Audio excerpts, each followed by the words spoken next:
Hey everyone. So you might know that you can open a new Google Doc by just typing in docs.new on your browser, or even a Google Sheet by just typing in sheets.new on your browser. What if you could do much more than this? Well, it's your lucky day today.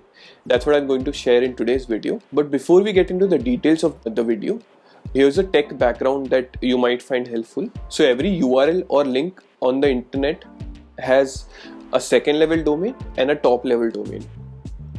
So in case of google.com, Google is a second level domain and .com is a top level domain. Now the most common top level domain is .com, but it doesn't have to be. For example, if you're an Indian company serving customers only in India, then you might as well get a .in as your top level domain. Or if you are into tech and everything you do is related to tech, you could just have a top level domain as .tech. Or if you are dealing with money, you could have a website with just .money as your top level domain. Heck, if you are not sure what you are into, you could even get .xyz as your top level domain. And organizations which want to distribute addresses for a particular top level domain have to auction for it. So lately, organizations like Amazon and Google have been able to get top level addresses like .google and even .amazon. And one of the top level domains distributed by Google today is called .new. Now, since they own the rights to this top level domain, they could have provoked the access and kept it limited to themselves, or they could have distributed to anyone. Like anyone wants to buy a new address, they could just buy it via their distribution channels. Luckily, they are not limiting it to just their own use. They're opening it up to anyone who wants to start a new action using their domain or wants to start a new content creation flow.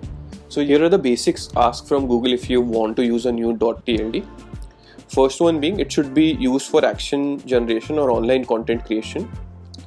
And second one being, it should take user directly to action generation or content creation flow. And third one being, it should resolve into the above to ask within 100 days of the domain being registered.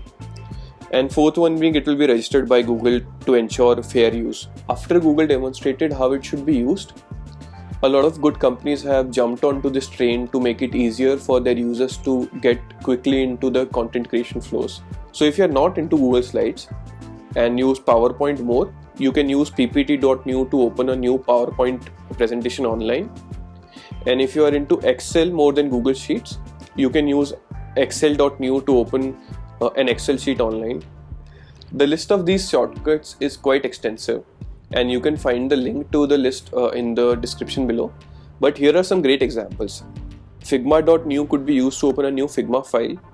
Repo.new could be used to open a new GitHub repository. And Canva.new could be used to open a new Canva file. And Quiz.new could be used to open a new Kahoot quiz. And Story.new could be used to start a new story draft on Medium. And even Playlist.new could be used to start a new playlist on Spotify. And my favorite is Meet.new can be used to start a new Google Meet itself. I personally have bookmarked the actions I need the most, and this has been super helpful to me. And I hope that you also find some of these shortcuts helpful.